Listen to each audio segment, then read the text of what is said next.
ದಕ್ಷಿಣ ಭಾರತದ ಕುಂಭಮೇಳ ಅಂತ ಹೇಳಿ ಖ್ಯಾತಿ ಪಡೆದಿರುವಂಥ ಗವಿಸಿದ್ದೇಶ್ವರ ಜಾತ್ರೆಗೆ ಅದ್ದೂರಿ ಸಿದ್ಧತೆ ನಡೀತಾ ಇದೆ. ನೀವು ದೃಶ್ಯದಲ್ಲಿ ನೋಡ್ತಿರ್ಬೋದು, ನಾವು ಗವಿಸಿದ್ದೇಶ್ವರ ಮಠದ ಆವರಣದಲ್ಲಿದ್ದೀವಿ.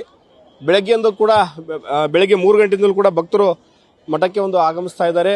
ಅವರ ಏನು ಬೇಡಿಕೆ ಇದೆ ಅವ್ರನ್ನ ಹೊತ್ತು ತಮ್ಮ ಇಷ್ಟಾರ್ಥ ಬೇಡಿಕೆಗಳು ಸಿದ್ಧಿ ಆಗಲಿ ಅಂತ ಹೇಳಿ ಈ ರೀತಿಯಾಗಿ ಬೆಳಗ್ಗೆಯಿಂದಲೂ ಕೂಡ ಅಜ್ಜನ ಮಠಕ್ಕೆ ಬರ್ತಾ ಇದ್ದಾರೆ. ನೀವು ಈ ದೃಶ್ಯದಲ್ಲಿ ನೋಡ್ತಿರ್ಬೋದು, ಮಹಿಳೆಯರಾಗಿರ್ಬೋದು, ಮಕ್ಕಳಾಗಿರ್ಬೋದು, ಈ ರೀತಿಯಾಗಿ ದೀಡ ನಮಸ್ಕಾರವನ್ನು ಹಾಕಿ ಪೂಜೆ ಮಾಡುವಂಥ ಕೆಲಸವನ್ನು ಮಾಡ್ತಾರೆ. ಅಂದರೆ ತಮ್ಮ ಹರಕೆಗಳಿರುತ್ತೆ, ಹರಕೆಗಳನ್ನು ಕಟ್ಕೊಂಡು ಈ ರೀತಿಯಾಗಿ ಮಠದ ಆವರಣಕ್ಕೆ ಬಂದು ತಮ್ಮ ಏನು ಇಷ್ಟಾರ್ಥಗಳಿದೆ ಅವುಗಳನ್ನು ಸಿದ್ಧಿ ಆಗಲಿ ಅಂತ ಹೇಳಿ ಬೇಡ್ಕೊಳ್ತಾ ಇದ್ದಾರೆ. ಸುಮಾರು ಸಾವಿರಾರು ವರ್ಷಗಳ ಇತಿಹಾಸವನ್ನು ಹೊಂದಿರುವಂಥ ಜಾತ್ರೆ ಇದು, ಐತಿಹಾಸಿಕ ಮಠ ಕೂಡ.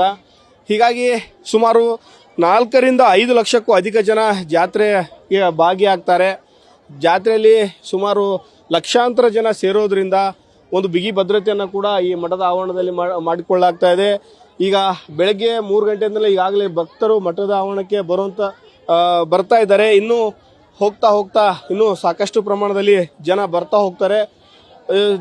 ಏನು ಈ ಬಂದಂಥ ಭಕ್ತರಿಗೂ ಕೂಡ ವಿವಿಧ ಉಪಹಾರಗಳನ್ನು ಕೂಡ ಮಾಡಿದ್ದಾರೆ. ನೋಡಿ, ಒಂದು ಚಿಕ್ಕ ಮಗುವನ್ನ ಭಕ್ತಿ ಪರಾಕಾಷ್ಠೆಯನ್ನು ಮರೆಯುವಂಥ ಕೆಲಸ ಅವ್ರಿಗೆ ಏನು ಅಂತಂತಂದರೆ ನಂಬಿಕೆ, ಅಜ್ಜನಿಗೆ ಈ ರೀತಿಯಾಗಿ ದೀಡ ನಮಸ್ಕಾರವನ್ನು ಹಾಕಿದರೆ ತಮ್ಮ ಮಕ್ಕಳಿಗೆ ಒಳ್ಳೇದಾಗುತ್ತೆ, ಕುಟುಂಬಕ್ಕೂ ಕೂಡ ಒಳ್ಳೇದಾಗುತ್ತೆ ಅನ್ನೋದು ಅವರ ನಂಬಿಕೆ. ಹೀಗಾಗಿ ಆ ನಂಬಿಕೆ ಸುಮಾರು ವರ್ಷಗಳಿಂದಲೂ ಕೂಡ ನಡೆದುಕೊಂಡು ಬರ್ತಾನೆ ಇದೆ.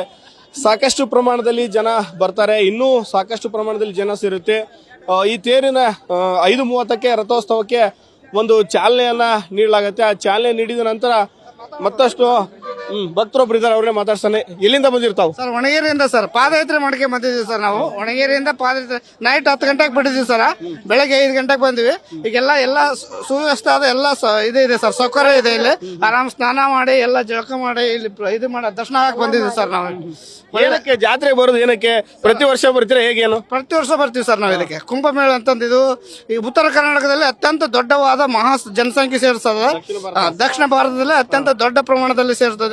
ಅದರಿಂದ ನಾವು ವರ್ಷ ಬರ್ತಾ ಇದ್ದೀವಿ ಸರ್ ಇಲ್ಲಿಗೆ. ಒಳ್ಳೇದಾಗುತ್ತೆ ಅಂತ ಒಳ್ಳೇದು ಕೂಡ ಆಗಿದೆ ಸರ್. ನಮಗೆ ಪ್ರತಿ ವರ್ಷ ಬಂದ್ರು ಕೂಡ ಯಾವುದೇ ತೊಂದರೆ ಇಲ್ಲ, ಒಳ್ಳೇದಾಗಿದೆ ಸರ್ ನಮಗೆ.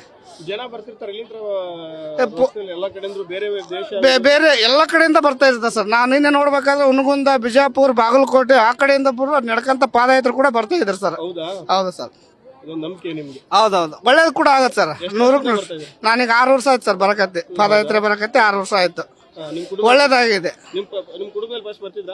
ಇಲ್ಲ ಸರ್, ನಾವು ಬರ್ತಾ ಇದ್ದೀವಿ. ಈಗ ಫ್ಯಾಮಿಲಿ ಬರ್ತಾ ಇದ್ದಾರೆ ಸರ್, ಎಲ್ಲ ಬಂದಿದ್ದಾರೆ.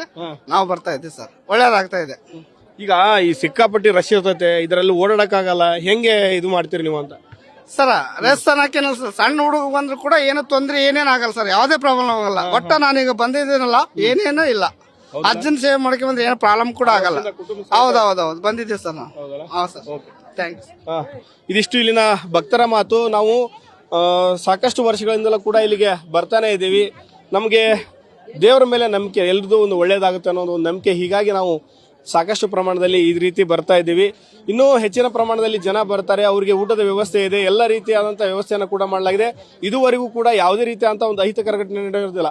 ಅಂದ್ರೆ ಲಕ್ಷಾಂತರ ಜನ ಸೇರುವಂಥ ಜಾಗದಲ್ಲಿ ಏನಾದರೂ ಅನಾಹುತ ಸಂಭವಿಸುವಂಥ ಸಾಧ್ಯತೆ ಇರುತ್ತೆ. ಆದರೆ ಈ ಭಕ್ತಿಯಿಂದ ಬರುವಂಥ ಜನರಿಗೆ ಆರಾಮಾಗಿ ಬರ್ತಾರೆ, ದೇವರ ದರ್ಶನವನ್ನು ಮಾಡ್ಕೋತಾರೆ, ರಥೋತ್ಸವದಲ್ಲಿ ಪಾಲ್ಗೊಳ್ತಾರೆ, ಮತ್ತೆ ವಾಪಸ್ ಹೋಗುವಂಥ ಕೆಲಸ ಆಗುತ್ತೆ. ಕ್ಯಾಮರಾ ಪರ್ಸನ್ ಗುರು ಜೊತೆ Mahadev BG, news first, Koppal.